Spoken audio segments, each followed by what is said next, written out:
Subscribe करें और bell दबाएं ताकि कोई खबर रह न जाए।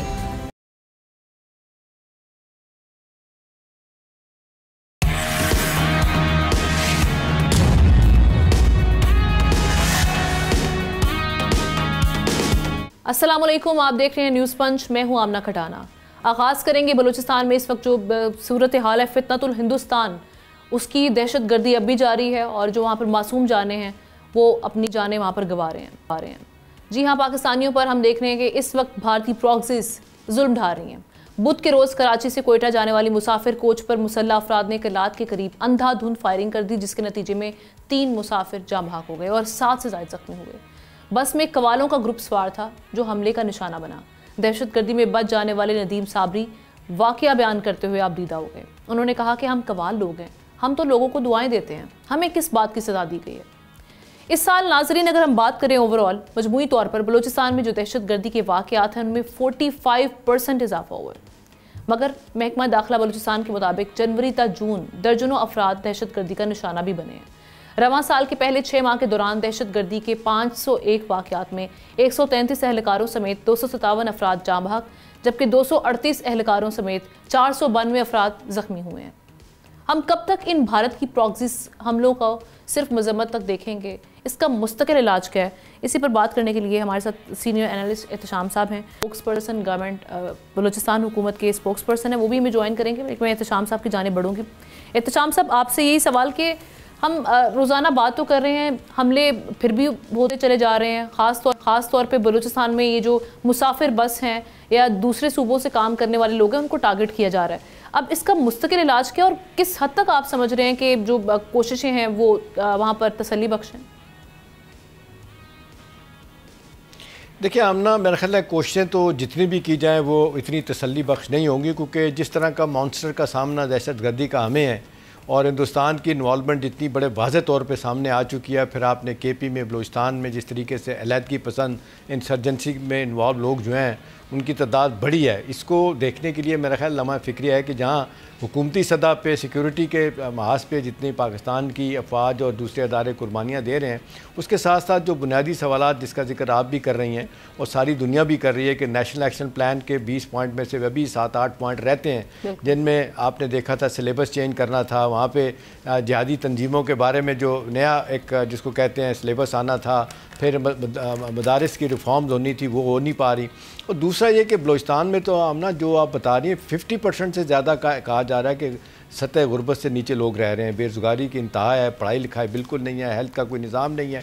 मेरा ख्याल है ये वो चीज़ें हैं। अगरचे इसमें देख लें कि ओवर द ईयर्स आप देख लें 18वीं तरमीम और फिर NFC अवार्ड के ज़रिए कई गुना ज़्यादा इजाफा करके जो है ना वो पैसा दिया गया बलूचिस्तान को, लेकिन वहाँ करप्शन भी है, पॉलिटिकल लोग भी इसमें इन्वॉल्व हैं, पैसा जहाँ लगना चाहिए वहाँ नहीं लग रहा। अब देखें ना, अब जिस अंदाज से सिक्योरिटी अदारों की, आर्म फोर्सेस के लोगों की मुश्किलात अपनी जगह पे हैं, जो सियासी लोगों का रोल है ना, मैं वो नहीं उनको देख रहा।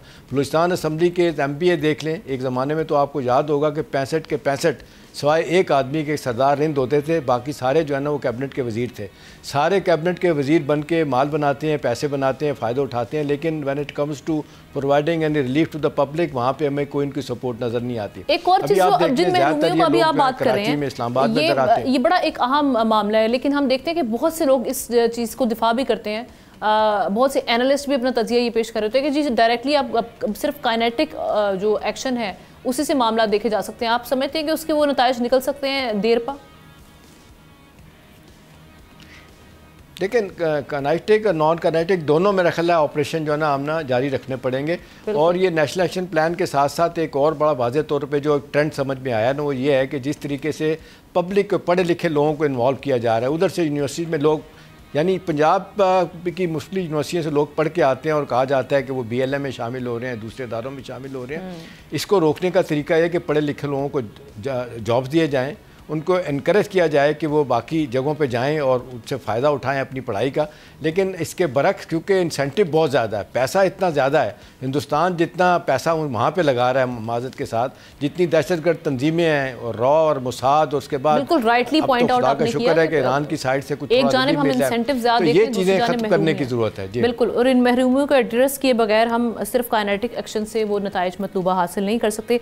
शाहिद रिंद साहब ने भी हमें ज्वाइन कर लिया, कहेंगे प्रोग्राम में, और उनकी जानिब बढ़ते हैं। शाहिद साहब, ये आपसे सवाल सबसे पहले यही कि बलूचिस्तान में हम देख रहे हैं कि फोर्सेस तो दहशतगर्दी के खात्मे के लिए वहाँ पर कोशा हैं दिन रात और अपनी जानें भी गंवा रही हैं, लेकिन सवाल बलूचिस्तान हुकूमत पर भी उठते हैं। बहुत से लोगों के कंसर्न्स पाए जा रहे हैं कि उनका किरदार इस सारी सिचुएशन में क्या है, क्योंकि आए रोज़ वहाँ पर हमले हो रहे हैं, उनमें इजाफा 45% हुआ है पिछले साल की निस्बत। आमना, बहुत अच्छा सवाल आपने किया है, लेकिन आपका जो सवाल है उस सवाल को मैं थोड़ा सा डिस्क्राइब करना चाहूँगा। आपने कहा जी फोर्सेस कुर्बानियाँ दे रही हैं, हुकूमत क्या कर रही है।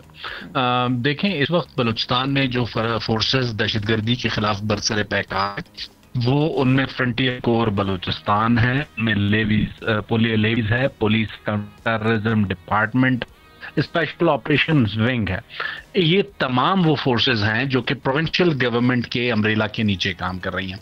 बलूचिस्तान में आज जो सूरत हाल है उस सूरत हाल को थोड़ा सा ये समझें कि माजी में यहाँ जो सूबाई हुकूमतें रही हैं उनके रवैयों में और मौजूदा सूबाई हुकूमत के रवैये में क्या फ़र्क है, पहले आप ये सवाल ऐड करना होगा। माजी की हुकूमतों का ये रवैया रहा, ये मौक़िफ़ रहा कि ये दहशतगर्दी जंग है, ये सिक्योरिटी फोर्सेस और दहशतगर्दों की है, इसका पॉलिटिकल हुकूमत से कोई लेना देना नहीं है।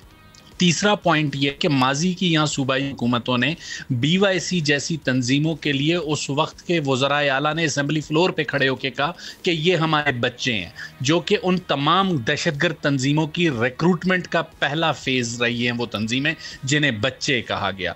मौजूदा सूबाई हुकूमत जिस वक्त आई, आने के बाद जिस सूबे में 2 दहाइयों से दहशतगर्दी हो रही और वहाँ की सूबाई हुकूमतों का रवैया ये हो कि ये दहशतगर्दी की जंग सिक्योरिटी फोर्सेज और दहशतगर्दों के, वहां पर जो इंटेलिजेंस एजेंसीज की इंफॉर्मेशन थी चीफ मिनिस्टर बलूचिस्तान सरफराज बुगटी और उनकी गवर्नमेंट के सामने, उसमें वाज़ेह चीजें नजर आ रही थी कि दहशतगर्द तंजीमों को किस तरीके से उनके फ्रंट फेसेस फैसिलिटेट कर रहे हैं, किस तरीके से उनकी रिक्रूटमेंट हो रही है, जिसके बाद सूबे की तारीख में पहली मरतबा जिस सूबे को 2 दहाइयों से दहशतगर्दी का सामना हो, उस सूबे के पास ना तो कोई काउंटर टेररिज्म की पॉलिसी थी, ना कोई काउंटर नैरेटिव की पॉलिसी थी, ना इंसर्जेंसी की पॉलिसी थी, जिसके बाद मौजूदा सूबाई हुकूमत ने अपना प्रोविंशियल एक्शन प्लान तरतीब दिया। इस प्रोविंशियल एक्शन प्लान के पहले फेज पे भी अमल दरामद का आगाज हुआ है, तो उसके बाद हमें ये चीखें सुनाई दे रही हैं कि क्यों मौजूदा हुकूमत ये सारे इक़दाम कर रही है। तो थोड़ा जिस सूबे में 2 दहाइयों से दहशतगर्दी हो, वहां पर एक हुकूमत ने पहली मरतबा के इनिशिएटिव लेना शुरू किए हो प्रोविंशियल एक्शन प्लान की अम्ब्रेला के नीचे, तो थोड़ा सा हमें इंतजार करना होगा कि ये तमाम जो चीजें हैं वो रिजल्ट ओरिएंटेड हो। सर बिल्कुल ठीक है, चैलेंजेस और रुकावटें तो मौजूद हैं बलूचिस्तान हुकूमत के लिए, लेकिन अब एक जो सर्ज हम देख रहे हैं वो दिन ब दिन ये जोर पकड़ता जा रहा है कि जो भी दूसरे सूबों से बलूचिस्तान का रुख करते हैं उनको जिस तरह से टारगेट किया जा रहा है, एक पूरा हरासमेंट हम देख रहे हैं कि लोगों में आ चुकी है, वो इतनी पनप चुकी है कि कोई भी वहाँ जाने से, वहाँ ट्रैवल करने से डरेगा। अब हम चैलेंजेस और रुकावटों को देखते हुए मैं सिर्फ ये जानना चाहती हूँ कि कब तक हम एक्सपेक्ट करें कि इन पर मुकम्मल तौर पर काबू पाया जा सकता है इन अनासिर पर। आमना, जो मैंने अपनी इब्तदाई गुफ्तगू की, मैंने आपको वो उस तंजीम का नाम बताया जो कि इन दहशतगर्दों के लिए फैसिलिटेटर रही है। इंटेलिजेंस एजेंसीज के पास सरकमस्टांशियल एविडेंस मौजूद है, तमाम शवाहिद सूबाई काबीना के सामने रखे गए, नेशनल सिक्योरिटी की मीटिंग्स में ये शवाहिद रखे गए। जो रिक्रूटमेंट आज से 3 साल 4 साल पहले मुसलसल होती रही है, जहाँ पर इन्हीं अफराद को अपने बच्चे कहा गया हो और उन्हें पूरी तरह फूलने का मौका दिया गया हो, तो फिर आप ये समझते हैं कि जब उन्होंने 3-4 साल की अपनी रिक्रूटमेंट का प्रोसेस पूरा कर लिया है, वो एक दहशतगर्द का रूप इख्तियार चुके हैं, तो आप समझते हैं कि उन्हें आप विद इन मंथ्स खत्म कर देंगे? इतना आसान नहीं है, थोड़ा सा वक्त। इस वक्त जो सूबाई हुकूमत है बहुत वाज़े मौक़िफ़ के साथ आगे बढ़ रही है कि जो जंग है सिक्योरिटी फोर्सेस और दहशतगर्दों की नहीं है, इसको whole of the nation approach के साथ लड़ना पड़ेगा। एक क्वेश्चन इत्तेशाम साहब का मैं ले लीजिएगा, आई थिंक वो आपसे क्वेश्चन पूछना चाह रहे हैं। जी शायद एहतशाम बोलना, मैं 2 चीज़ें मेरे जहन में आ रही है। एक बात आमतौर पे कही जाती है, क्रिटिसिज्म के ज़ुमरे में आती है कि जी जो ओनरशिप बलूचिस्तान असम्बली की या पॉलिटिकल लोगों की जितनी लेनी चाहिए दहशतगर्दी के हवाले से, वो कहते हैं वो नज़र नहीं आती। एक ये कि उसमें कितना फ़र्क है, और दूसरा ये जो FC का स्कोप बढ़ाने की बात कर दी गई है, बाकायदा लॉ बन गया है, 20 से 25 नए यूनिट बनेंगे, क्या इनका भी रोल होगा? ये नई तैनात हो के फोर्स आएगी बलूचिस्तान में दहशतगर्दी के खात्मे के हवाले से? साहब आप में सीनियर हैं, मैंने आपके मातहत काम किया है। बलूचिस्तान हर पॉलिटिशियन को आप उतना ही जानते हैं जितना आप शाहिद को जानते हैं। क्या आप समझते हैं कि पिछले 2 दहाइयों में दहशतगर्दी के हवाले से सरफराज भुट्टी के मौक़े में कोई झोल आया है, ये कभी उन्होंने अपने इस मौक़िफ़ को बदला हो? देखें, उन्होंने पहली मरतबा वो चीफ मिनिस्टर है जिसने आके असेंबली के फ्लोर पे भी इस लड़ाई को ओन किया है, टीवी प्रोग्राम्स में भी किया है, अपने नैरेटिव में भी किया है। ये this is very first time. आप मुझे पॉइंट आउट कर दें पिछले 5 चीफ मिनिस्टर्स में से कौन ऐसा था जिसने ये कहा कि ये दहशतगर्दी के खिलाफ जो मैं चीफ मिनिस्टर की बात, sorry let me correct you Shahid, sorry let me correct you, मैं उनकी चीफ मिनिस्टर का जिक्र नहीं कर रहा, मैं एमपीएस का जिक्र कर रहा हूँ। वहां के जो एमपीएस है, बलूचिस्तान असेंबली के जो लोग हैं, उनकी बात कर रहा हूँ।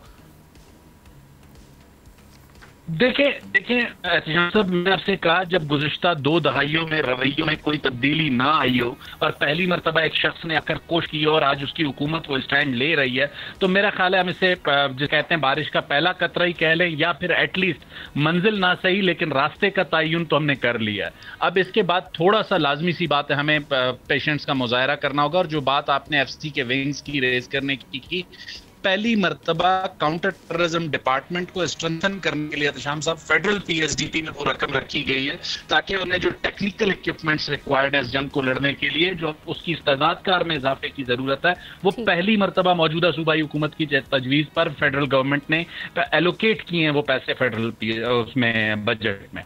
ठीक है, आपका इस पर टेक आ गया। Thank you so much Shahid साहब, आपका हम शुक्रिया अदा करेंगे। साथ ही रहेंगे, एक ब्रेक लेते हैं, ब्रेक के बाद वापस आएंगे।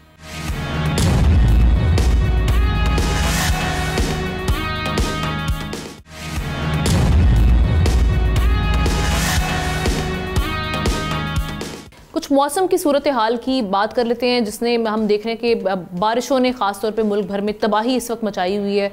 चकवाल, जेहलम, रावलपिंडी, इस्लामाबाद, लाहौर और जनूबी पंजाब के कई इलाकों को अर्बन फ्लडिंग का इस वक्त सामना है। इस दौरान सैलाबी रैलों, छतें गिरने और दूसरे हादसात में अब तक कम से कम 32 से ज़ायद जानें ज़ाया हो चुकी हैं। रावलपिंडी में नाला लई की सतह 21 फीट के करीब पहुँच गई है, जिससे खतरे के सायरन बजाए गए। नाला लई का पानी घरों में दाखिल होना शुरू हो गया है। चकवाल में क्लाउड बर्स्ट के बाद 423 मिलीमीटर बारिश बरसने पर डैम टूट गया। पीडीएमए ने आज भी पंजाब भर में बारिश की पेशगोई की है। दरियाओं की सतह में इजाफे के बाद मंगला के मकाम पर शदीद सैलाब का खदशा है, जबकि दरियाए सिंध की अगर हम बात करें तो तरबेला और दरियाए चनाब में मुराला के मकाम पर निचले दर्जे के सैलाब का अंदेशा जाहिर किया जा रहा है। बहावल नगर में 2 नहरों के बंद टूटने से पानी आबादियों में दाखिल हो गया। पाक आर्मी और मकामी इंतजामिया मुश्तरका रेस्क्यू ऑपरेशन में सरगर्म हैं। एक तरफ लोग इन तूफ़ानी बारिशों से परेशान हैं, तो दूसरी जानिब वापडा और इरसा खुश हैं कि बारिशों से आबी ज़खायर जो हैं उनमें नुमाया इजाफा हुआ है। तरबेला डैम के स्पिल वेज खोल दिए गए हैं। मंगला की सतह 1186 फीट और चश्मा बैराज 648 फीट तक पहुँच चुका है। तर्जुमान इरसा के मुताबिक अर्बन फ्लडिंग जारी है, मगर डैम्स की सूरत हाल मुकम्मल कंट्रोल में है। ऐसे में प्राइम मिनिस्टर शहबाज शरीफ ने मुल्क भर में हालिया शदीद बारिशों और दरियाओं में तुग़यानी की सूरत हाल का भी जायज़ा लिया है। अब हम देख रहे हैं कि ये मामूल से हटकर ये बारिशें क्या हम मौसमियाती बहरान का नतीजा है और इनसे निपटने के लिए हमारी तैयारी किस हद तक क्या करना चाहिए। हर साल ही हम देखते हैं कि हुकूमत और मुतल्लिका इदारे पेश की इक़दाम के दावे तो बहुत करते हैं, लेकिन जब भी कोई पहली बारिश बरसती है उसके बाद इन दावों की कलाई खुल जाती है। एहतशाम साहब के साथ हमें ज्वाइन किए इसी पर अंजुम नज़ीर साहब ने, वेदर एक्सपर्ट हैं। Thank you so much Anjum. आपसे पहले मैं जानना चाहूँगी कि इस वक्त मौसम की क्या सूरत हाल आप बनती हुई देख रहे हैं, आगे इन बारिशों में मज़ीद इजाफा होगा और कब तक ही बारिशें जारी रहेंगी? जी बहुत शुक्रिया।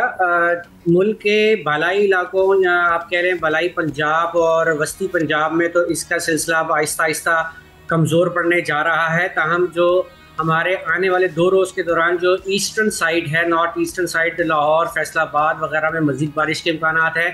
ताहम अब एक मगरबी हवाओं का सिलसिला जो है मुल्क के इंतहाई बालाई इलाकों को मुतासिर कर रहा है, जिसके तहत आने वाले 2 रोज़ के दौरान चित्राल, जीबी के अक्सर इलाकों में, जबकि अपर KPK में जो है मज़ीद बारिशों के इम्कानात हैं और इस दौरान चंद मकामात पर शदीद बारिश भी हो सकती है, जिससे जो KPK के इंतहाई शुमारी इलाके जैसे चित्राल और का इलाके, यहाँ पर लैंड स्लाइडिंग भी हो सकती है। लाइकवाइज GB में जो है वो बारिश के साथ साथ जो है ग्लॉफ के इवेंट भी हो सकते हैं। और सिंध की क्या सूरत हाल रहेगी, ख़ुसूसी तौर पे अगर हम कराची की बात करें, यहाँ पर क्या मामला रहेंगे? देखिए जी, आने वाले 2 रोज़ के दौरान ये इसी बारिश का सिलसिला जो है वो सिंध की जानिब आएगा, जिसमें भलाई सिंध के इलाके खैरपुर, सखर, घोटकी, कश्मोर, जैकबाबाद, कंबर शदादकोट, लाड़काना में एक दरमियानी दर्जे की बारिश हो सकती है, जबकि चंद एक मकामात पर मूसलाधार बारिश हो सकती है। जबकि जो हमारे साउथ ईस्टर्न सेक्टर है, जिसमें आपका थरपारकर, उमरकोट है, यहाँ पर आइसोलेटेड हैवी फॉल्स के चांसेस हैं। जबकि अगर आप कराची की बात करते हैं तो कराची में हफ्ते या इतवार के रोज़ एक दरमियानी दर्जे की बारिश हो सकती है, कोई तेज़ बारिश के इम्कान कराची में नहीं है। ठीक है, thank you so much Anjum, आपका हम शुक्रिया अदा करेंगे। मैं एहतशाम साहब की जानिब बढ़ती हूँ। एहतशाम साहब, इक़दाम किए जाते हैं, हम हर साल ही मानसून बारिशों के बाद देखते हैं कि भाई अर्बन फ्लडिंग हो जाती है, सिचुएशन ख़राब होती है। इस बार तो हलाकतें बहुत ज़्यादा हुई हैं, जानी नुकसान, माली नुकसान। अब हुकूमत दावे तो बहुत करती है और जब पूछा जाए तो उसको कुदरती आफत कहकर ज़िम्मेदारी से जो है वो हम नबर्द आज़मा हो जाते हैं। आप क्या देख रहे हैं? देखिए, हम ना इसको सीरियसनेस तो इसकी ये डिमांड करती है कि इस पर ख़ास तौर पे 2020 के फ्लडिंग के बाद जो बहुत नुकसान हुआ था, उसके बाद से इसको सीरियसली लिया जाता है। और क्लाइमेट चेंज के हवाले से पाकिस्तान का रोल, और आपने देखा इस हवाले से तो दुनिया ने पाकिस्तान के लिए $20 बिलियन, $25 बिलियन भी मंजूर किए थे, लेकिन हमने $5 बिलियन भी इस हवाले से हमें नहीं मिले। वो एक $1.5 बिलियन सिर्फ IMF ने दिया जा रहा है, वो तो लोन ही है। अब सवाल ये कि जी इसकी अहमियत कितनी है। आज by the way prime minister साहब शहबाज साहब गए हैं national disaster management authority NDMA के ऑफिस में, वहाँ जाके उन्हें ब्रीफिंग दी है और पूछा है कि भी अर्बन फ्लडिंग को रोकने के लिए अब तक क्या किया गया। तो हम ना यही तलात आ रही है कि गफलत, सुस्ती जो हम देख रहे हैं, जो मुतल्लका महकमे हैं, और ब्लेम गेम एक दूसरे पे डाल देना। अभी बात कर रहे हैं जी, आप बारिश होती है न्यूयॉर्क में जी, वहाँ तो हमारे यहाँ तो 25 इंच बारिश हुई है, वो जो बन जाती है आपकी क्या कहते हैं 628 मिलीलीटर, तो वहाँ तो 45 से 50 इंच बारिश होती है, लेकिन निकासी का निज़ाम है हमारे यहाँ ही नहीं है। ये अर्बन फ्लडिंग को काउंटर करने के लिए हमने ही कहा जाता है दुनिया में नीदरलैंड का निज़ाम सबसे अच्छा है। हमने भी इसको कोशिश की थी अपनाने की, वो आजमाइशी तौर पे तो इसको किया गया, लेकिन इसके बाद जो बात आप कर रही ना, फिर इसको हमने देखा कि इसको छोड़ दिया गया। अब इसको न्यू नॉर्मल के तौर पे एक अरसे से लिया जा रहा है कि जी फ्लड्स आएंगे, इस तरह की तो चीज़ें होती हैं। लोगों को कहा जाता है कि जी आप पहले से पेशबंदी करें। भाई लोग क्या करें, 70-80% लोग देहातों में रहते हैं, मुश्किल से अपनी ज़िंदगी पूरी करते हैं, उनसे आप तवक्को करते हैं, क्या करें। मैक्सिमम यही हो सकता है कि आपकी वार्निंग के बाद वहाँ से दूर चले जाएँ, ख़ास तौर पर जहाँ फ्लडिंग हो रही है, वहाँ पर जहाँ सैलाब ज़्यादा आने हैं। लेकिन ये कोई तरीका नहीं है। आपको इसको रोकने के लिए मेरा ख्याल है क्लाइमेट चेंज की वजारत सारी दुनिया में बहुत अहमियत हासिल करेगी। हमारे यहाँ तो जब माज़रत के साथ जो नकम्मा आदमी होता है, जिसका कोई काम नहीं होता, उसको इस वजारत पे लगा देते हैं। शहरी रहमान जब बनी थी उन्होंने बड़ा काम किया था पीपल्स पार्टी के दौर में। अब सवाल ये है कि इसके लिए जो जितने महकमे हैं और ख़ास तौर पे NDMA, उसका एक बड़ा रोल बन जाता है। सिवाय इसके कि तनख्वाहें दी जाएँ, पैसा खर्च किया जाए, हर साल इनसे पूछा तो जाए भाई कि जो आपने मेजर दिए थे कितने मेजर पूरे हुए, और ये जो पता था आपको कि इतनी बारिश होगी और इतनी तबाही फिरेगी कश्मीर से कराची तक, इसको रोकने के लिए कोई आपने प्लान बनाया, कोई स्ट्रेटजी बनाई? तो बज़ाहिर लगता नहीं है। वो बस लोग यही कहते हैं कि जी लोग अपने तौर पे करें, और बारिशें हैं ये तो अल्लाह की तरफ से आफात आती हैं, हम क्या करें। अब देखिए अल्लाह की तरफ से आफात सारी दुनिया में आती हैं, लेकिन उसको रोकने के लिए कोई तरीक़ाकार होता है। हमारे यहाँ माज़रत के साथ ऐसा नहीं हो रहा, ना ही सूबों और मरकज़ की इस हवाले से कोऑर्डिनेशन देखी जाती है। बलूचिस्तान में तबाही इतनी फिरती है कि वो तो सरफराज बुगटी साहब खुद मानते हैं इस बात को, कहते हैं कि 200 जो है ना वो नालों के ऊपर लोगों ने नाजायज़ तौर पे घर बनाए हुए हैं, मस्जिदें बनाई हुई हैं, इबादतगाहें बनाई हुई हैं। नतीजतन ये है कि पानी वहाँ रुक जाता है, और बारिशें हो तो पानी अगर गुजर के चला जाए समंदर में तो वो मामला इतनी तबाही नहीं फैलाता जितना पानी रुका हुआ तबाही फैलाता है। और वो नाले उनको तोड़े नहीं जा रहे, वहाँ पे लोगों ने मस्जिदें करने की ज़रूरत है। जो भी मेरा ख्याल है हुकूमतों बिल्कुल हुकूमतों को अपनी जिम्मेदारी का एहसास करना चाहिए, और ना सिर्फ हुकूमतों को बल्कि जो मुताल्लिका महकमे हैं ये जवाबदेह होने चाहिए। Doctor Mohammad Faisal Ali, climate change expert, हमें ज्वाइन कर चुके हैं, उनको प्रोग्राम में वेलकम कहेंगे। डॉक्टर साहब कैसे देख रहे हैं, ख़ासतौर पर मौसमियाती तब्दीली के हवाले से हम बात तो करते हैं, दुनिया भी इस पर बात कर रही है, फिर हमें एग्जाम्पल ये दी जाती है कि जो अमेरिका में टेक्सास में जो सैलाब आया वो भी किसी की बस में नहीं था, लेकिन हम उसके लिए इकदाम तो कर सकते हैं मौसमियाती तब्दीली से निपटने के लिए। तो क्या इकदाम किए जाने चाहिए? बहुत शुक्रिया इसमें शरीक करने के लिए। देखिए, जैसे आपने टेक्सास का हवाला दिया है, हम बार बार बात करते हैं मौसमियाती तब्दीली की, माहौलियाती तब्दीली की, तो अब तो ये चीज़ बड़ी वाज़ेह होकर हमारे सामने आ चुकी है कि ये एक हकीकत है, और बड़ी खौफनाक हकीकत का रूप इख्तियार कर चुकी है, और नेचर से कोई भी जो है वो लड़ नहीं सकता, वो चाहे टेक्सास हो या पाकिस्तान हो। और आपने ये भी दुरुस्त निशानदेही फरमाई कि इसकी इंतज़ामी सतह पे इसके लिए क्या किया जाना चाहिए या क्या होना चाहिए, इसके लिए तो इकदाम किए जा सकते हैं डेफिनेटली। और इस वक्त ज़रूरत भी इसी चीज़ की है। देखिए, हमें पोस्ट डिज़ास्टर या इस किस्म के वाक़यात के रूनुमा हो जाने के बाद की बजाय हमें एक प्रोएक्टिव अप्रोच की तरफ मुंतकिल होने की ज़रूरत है। अच्छा, प्रोएक्टिव अप्रोच के साथ साथ हमें इस चीज़ की बड़ी अशद ज़रूरत है इस वक्त कि जितनी भी कंट्री में डेवलपमेंट हो रही है, इंफ्रास्ट्रक्चर डेवलपमेंट हो रही है या आगे मनसूबाबंदी हो रही है उसकी, उसे कम अज़ कम क्लाइमेट रेजिलिएंट इंफ्रास्ट्रक्चर होना चाहिए, ताकि इस तरह के शॉक्स या इस तरह के जो भी गैर यकीनी सूरत हाल पैदा होती है उसको एब्जॉर्ब करने की कैपेसिटी उसके अंदर मौजूद हो।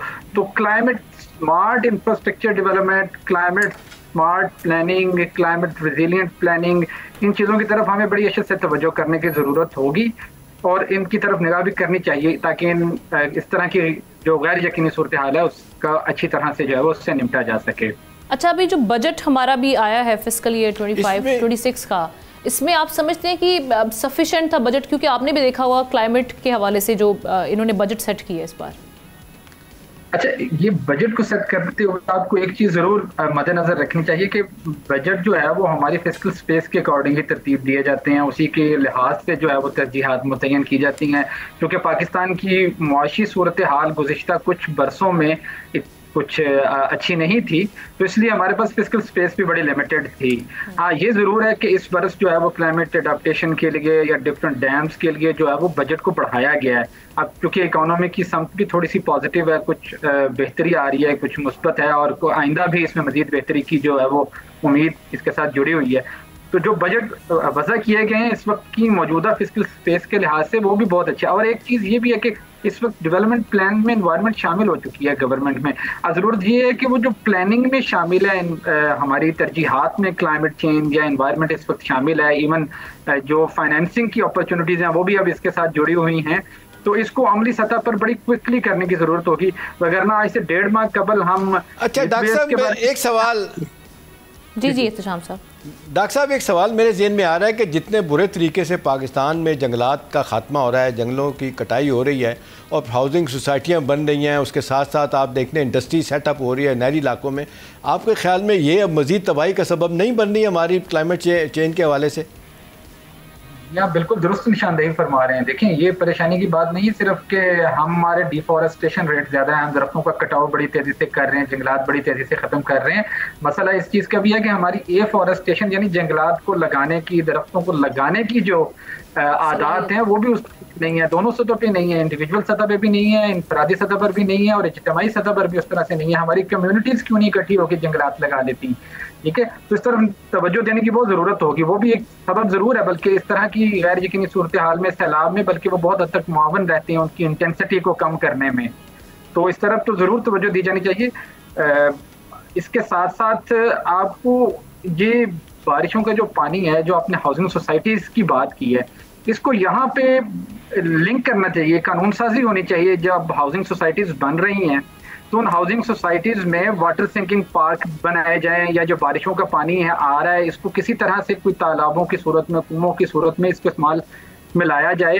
यहाँ से लाया भी जा सकता है। अभी देखें कि 200 मिलीमीटर के करीब बारिश हुई है इस्लामाबाद रावलपिंडी में, या इससे ज़ायद होती है 400 के करीब चकवाल में। इतनी बारिश होती है कि अंदाज़ा ये है कि हमारी तकरीबन 110 या 20 एकड़ फुट के करीब सालाना बारिशें हो जाती हैं, लेकिन हम उस बारिश के पानी को इस्तेमाल में नहीं लाते या उससे फ़ायदा नहीं उठा पाते।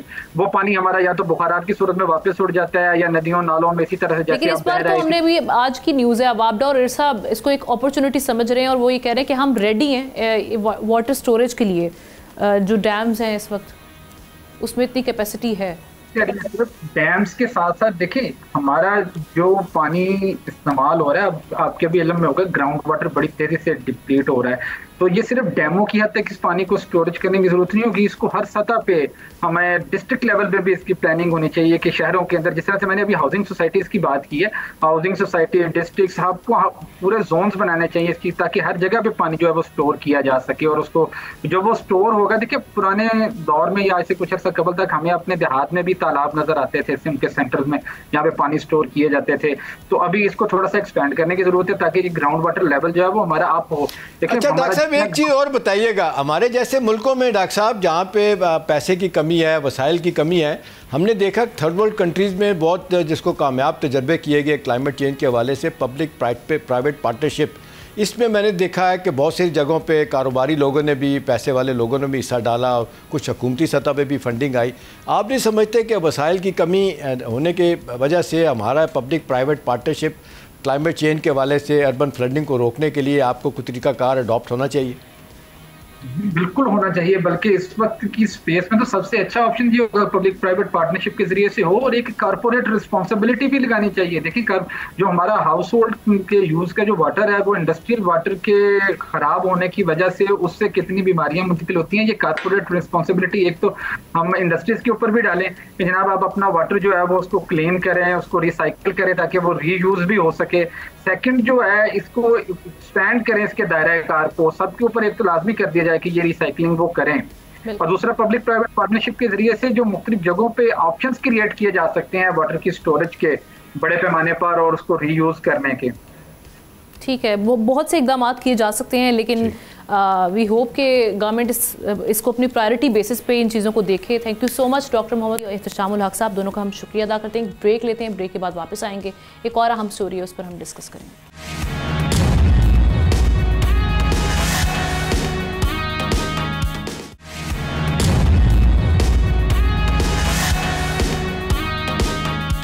वेलकम बैक नाजरीन। कुछ इंटरनेशनल एरिना पे इस वक्त क्या मामला चल रहे हैं वो आपके सामने रखते हैं। कैसे वक्त में जब ट्रंप और कतरी प्राइम मिनिस्टर में गजा जंग बंदी पर बातचीत कर रहे हैं, मशरिक वसा पर एक और जंग के बादल मंडराने लगे हैं। इसराइल ने सीरिया के दारुल हुकूमत दमिश्क पर फ़ज़ाई हमला करके खित्ते में नई कशीदगी को जन्म दिया है। शामी हुकूमत ने फौरी रद्द अमल में अक़वाम मुत्तहिदा को ख़त लिखकर सलामती काउंसिल का हंगामी इजलास बुलाने का मुतालबा किया। अमेरिका ने इसराइल को हमले बंद करने और शाम से बराह रास्त मुज़ाकरात करने पर जोर दिया है, जबकि तुर्किया समेत कई ममालिक ने इजरायली जारहियत की शदीद मजम्मत की है। दूसरी जानिब नेतन्याहू की हुकूमत अंदरूनी सियासी दबाव में आ चुकी है। अहम इत्तेहादी जमात के साथ छोड़ने से पार्लियामेंट में नेतन्याहू की जो बरतरी है वो सिर्फ एक सीट रह चुकी है और हुकूमत गिरने का खतरा लाहक हो चुका है। क्या मामला हैं, इसी पर अहमद हसन अल अरबी इंटरनेशनल अफेयर एक्सपर्ट्स हमारे साथ मौजूद हैं। Thank you so much Ahmed. ये कहिएगा सबसे पहले तो जो शाम पर अटैक हुआ है, अब मज़ीद क्या प्लानिंग हो रही है इस हवाले से?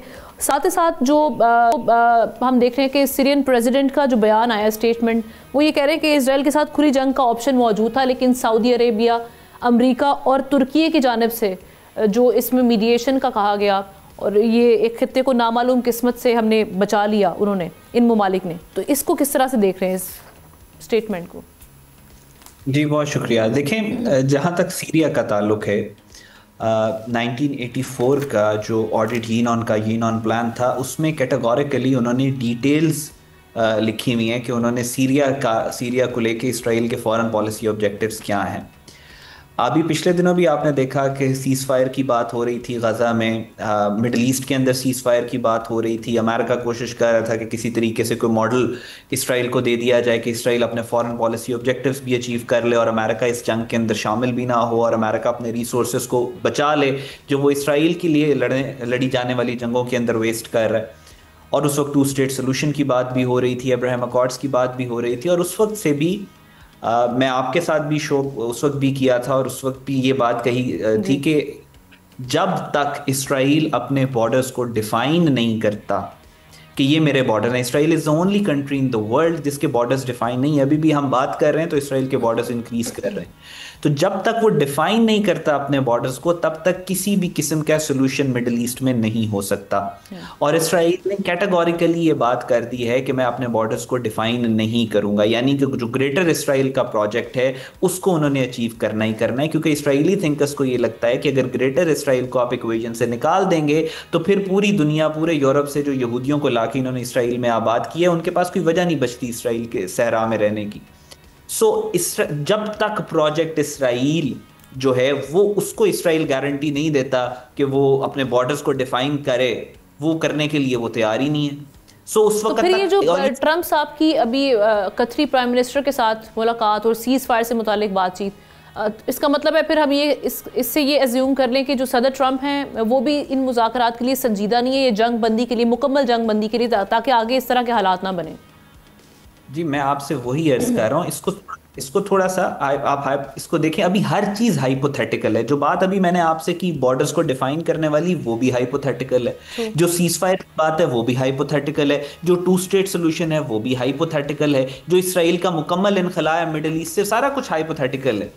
मैं अब आपसे जो आप डोनाल्ड ट्रंप की बात कर रही हैं, मैं आपसे वो ये कह रहा हूं कि डोनाल्ड ट्रंप आया है मेक अमेरिका ग्रेट का नारा लेके। उसका जो पॉपुलर सेंटिमेंट है वो ये है कि मैं अमेरिका को बैरूनी जंगों से बाहर निकालूंगा। तो डोनाल्ड ट्रंप की एडमिनिस्ट्रेशन का जहां तक ताल्लुक है, वो पूरी कोशिश कर रहा है कि किसी तरीके से अपने आप को इन जंगों से निकाल ले। लेकिन इसराइल क्योंकि जानता है इस बात को कि आज तक पिछले 70 सालों में इसराइल ने एक जंग भी नहीं लड़ी अमेरिका की मदद के बगैर। इसराइल ने एक जंग भी नहीं लड़ी जो यूरोपियन पावर्स हैं उनकी मदद के बगैर। और ग्राउंड के ऊपर हमेशा से ये अमेरिकन सोल्जर्स रहे हैं जिन्होंने इसराइलियों के लिए अपनी जानें दी हैं। सो अब अमेरिका कोई ना कोई मॉडल दे के निकलना चाह रहा है और इसराइल चाह रहा है कि वो अमेरिका को बॉक डाउन करके रखे। अमेरिका को कोशिश करता है कोई सोल्यूशन देने की प्रॉब्लम की, इसराइल जो है वो उसको सोल्यूशन को एक्सेप्ट नहीं करते। इसराइल की एक बहुत स्ट्रॉन्ग लॉबी बहरहाल अभी भी अमेरिका के अंदर मौजूद है। सो ये दो पावर्स, दो डिफरेंट स्कूल ऑफ थॉट्स, दो डिफरेंट माइंडसेट्स के दरमियान में एक टग ऑफ वॉर, एक रस्सा कशी है। कभी एक जीत जाता है तो किसी दूसरे राउंड में दूसरा जीत जाता है। जहां तक अमेरिका की बात है, कतर की आपने बात की है, डोनाल्ड ट्रंप की आपने जब बात की है, मुझे अगर कोई ये बात करे कि डोनाल्ड ट्रंप एक्चुअली चाहता है या अमेरिकन गवर्नमेंट की जहां तक बात है वो एक्चुअली चाहती है कि मिडिल ईस्ट के अंदर सोल्यूशन आए, वॉर का वॉर ना हो, तो उसकी इंटेंशंस क्या हैं, तो मुझे ऐसा लगता है कि I would agree to it कि हाँ वो चाहते होंगे कि मिडिल ईस्ट में जंग ना हो। लेकिन बात यह है कि इसराइल कितनी पावर रखता है, इसराइली लॉबी कितनी पावर रखती है अमेरिकन पावर कॉरिडोर्स के अंदर, ये डिसाइड करेगी कि मिडिल ईस्ट के अंदर आगे क्या होने वाला है। लेकिन मुझे मिडिल ईस्ट के अंदर कोई जिसको सीज फायर कहते हैं या परमानेंट पीस है या सस्टेनेबल पीस है, मुझे आने वाले नियर फ्यूचर में वो होता हुआ नजर नहीं आ रहा। कायदे आज़म ने कहा था Israel is a dagger in the hearts of Muslims. आप जब तक इसराइल का वजूद रहेगा मिडिल ईस्ट के अंदर प्रॉब्लम्स क्रिएट होती रहेंगी और ये सीरिया से आगे भी मामला बढ़ते जाएंगे, दीगर ममालिक में भी जंग फैलेगी। जी आप मुझे खुद बता दें कि पिछले 70 सालों में जो इनकी फॉरेन पॉलिसी रही है, क्या वो कॉम्प्लीमेंट नहीं करती प्रोजेक्ट ग्रेटर इसराइल को? क्या इन्होंने 84 में ये नहीं लिखा था कि हमने सीरिया को छोटी छोटी रियासतों में, छोटी छोटी केओटिक पॉकेट्स के अंदर तकसीम करना है, हमने एथनिक और सेक्टेरियन लाइंस पे सीरिया को डिवाइड करना है ताकि उसको कैप्चर करना आसान हो? क्या एग्जैक्टली वही कुछ सीरिया में अनफोल्ड नहीं हो रहा? कौन से ममालिक इनमें किरदार निभा सकते हैं मिडिल ईस्ट के खास तौर पे, और साथ ही साथ सऊदी अरेबिया का इसमें किस हद तक सेव हो सकती है मिडिल ईस्ट को बचाने के लिए? देखें बात यह है कि इसराइल किस मुसलमान मुल्क के लिए खतरा है? कोई ऐसा मुसलमान मुल्क है जिसके लिए इसराइल खतरा ना हो? कोई ऐसा मुसलमान मुल्क है कि जिसके लिए इसराइल की जो फॉरेन पॉलिसी डॉक्ट्रिन है उसमें कोई अच्छी बात उन्होंने सोची हो कि हमने इस मुल्क के साथ ये कुछ अच्छा करना है? इसराइल का प्रॉब्लम पूरी मुस्लिम वर्ल्ड का प्रॉब्लम है। सारे मुसलमान मुल्कों को इकट्ठा बैठना पड़ेगा, स्पेशली वो ममालिक जो फलस्तीन और गाजा और इसराइल के इर्द गिर्द हैं, जो नेबर्स हैं, जो फर्स्ट विक्टिम होने वाले हैं प्रोजेक्ट ग्रेटर इसराइल के। जब ईरान वाली बात हुई तो हमारे मीडिया पे आम डिस्कोर्स था ना उस वक्त कि या तो हम मिलके इसराइल का मुकाबला कर लें या अकेले अकेले मुसलमान जो हैं ममालिक वो इसराइल से मार खाएं। सो वही बात है, तमाम ममालिक को साथ बैठना पड़ेगा, किसी एक मुल्क का मसला नहीं है, ये पूरी मुस्लिम वर्ल्ड का मसला है। Very right, thank you so much Ahmad Hasan Al Arabi. बिल्कुल, अब देखते हैं कि क्या इस पर डेवलपमेंट होती है आने वाले दिनों में सीज़ फायर को लेके। अब प्राइम मिनिस्टर के साथ, कतरी प्राइम मिनिस्टर के साथ हम देख रहे हैं सदर ट्रंप की मुलाकात तो होने जा रही है, लेकिन इसमें से निकल कर क्या आता है, क्या वाकई सीज़ फायर की जानिब जाएंगे और इसमें हमास किन कंडीशंस पर रजामंद होता है, ये आने वाले वक्तों में देखेंगे। और हम दुआ गोएं, जो गाज़ा में सिचुएशन है इस वक्त वो अभी भी बहुत दिन ब दिन वर्स होती चली जा रही है। ख़ास तौर पर अगर हम आज की बात करें, आज भी वहाँ पर बम्बार्टमेंट की जा रही है, 58,000 का फिगर क्रॉस कर चुके हैं वहाँ पर जो शहादतें हो चुकी हैं अब तक। अल्लाह ताला की मदद इनके शामिल हाल रहे। हमें प्रोग्राम से इजाज़त दीजिए, इंशाल्लाह आपसे कल मुलाकात करते हैं। अल्लाह हाफ़िज़।